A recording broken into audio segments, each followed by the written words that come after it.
പറമ്പിലിറങ്ങി പണിയെടുക്കുക എന്ന് പറഞ്ഞാൽ എനിക്ക് ഭയങ്കര ഇഷ്ടമുള്ളൊരു കാര്യമാണ്. കിച്ചൺ അത്ര വലിയ താല്പര്യമില്ല. അപ്പോൾ അതുപോലെ തന്നെയാണ് എൻ്റെ ഹസ്ബൻഡും. അപ്പോൾ ഞങ്ങൾ ഗൾഫിലായിരുന്നപ്പോൾ ഒത്തിരി മരങ്ങൾ വെച്ച് പിടിപ്പിച്ചു. അപ്പോൾ പക്ഷേ പ്രശ്നം എന്താണെന്ന് വെച്ചിട്ടുണ്ടെങ്കിൽ നമുക്കിത് ക്ലിയർ ചെയ്യാനും ഒക്കെ ഒന്നും ആൾക്കാരില്ല. എൻ്റെ അപ്പനും അമ്മയ്ക്കാണെന്ന് വെച്ച് കഴിഞ്ഞിട്ടുണ്ടെങ്കിൽ പോയി നോക്കാനും ഒക്കെ ഉള്ളൊരു സൗകര്യം അങ്ങനെ രണ്ട് വീട്ടിലുമില്ല.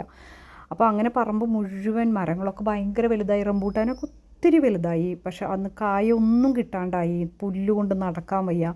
അങ്ങനെ പറമ്പൊക്കെ ക്ലീൻ ചെയ്ത് റംബൂട്ടാനൊക്കെ വെട്ടി. അപ്പോഴാണ് ദാണ്ടേ ഒത്തിരി ഫ്രൂട്ട്സ് ഇതിൻ്റെ ഉള്ളിൽ, ഈ കാടിൻ്റെ ഉള്ളിലുണ്ടായിരുന്നു കേട്ടോ. ഇത് നമ്മുടെ കിൻഡിൽ പേരാന്ന് പറയും, കണ്ടോ. അപ്പോൾ ഇത് മുഴുവൻ ഞാൻ പ്ലാസ്റ്റിക് കവർ കെട്ടിയിട്ടു. അവിടെയൊക്കെ പേരയ്ക്ക കാശ് കൊടുത്ത് മേടിക്കല്ലേ നമ്മൾ.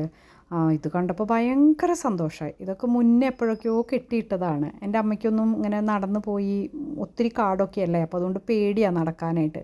അപ്പോൾ അങ്ങനെ നടന്നു പോയി ഒന്നും ആളങ്ങനെ ചെയ്യൊന്നുമില്ല. എന്നാലും അടുത്തുള്ളതൊക്കെ ആൾ ഇങ്ങനെ പേരയ്ക്ക കെട്ടിയിടും. അപ്പോൾ ഒത്തിരി പേരയ്ക്ക. അപ്പോൾ ഞാൻ ഹസ്ബൻഡിനോട് എന്ന് പറഞ്ഞു, അങ്ങനെ അതേ ഒത്തിരി പേരയ്ക്കുണ്ടെന്ന് പറഞ്ഞപ്പോൾ ആളും വന്ന്. അങ്ങനെ ആളും കുറേ പേരയ്ക്കകളൊക്കെ മരം പ്രൂൺ ചെയ്ത് നിർത്തി. കാരണം അത് അധികം വലുതായി കഴിഞ്ഞാൽ പിന്നെ നമുക്കൊന്നും കിട്ടില്ല. ഇത് ഒരു വെറൈറ്റി പേരയ്ക്ക മാത്രം കേട്ടോ, എത്ര വെറൈറ്റി ഉണ്ടെന്ന് കാണിയാവോ.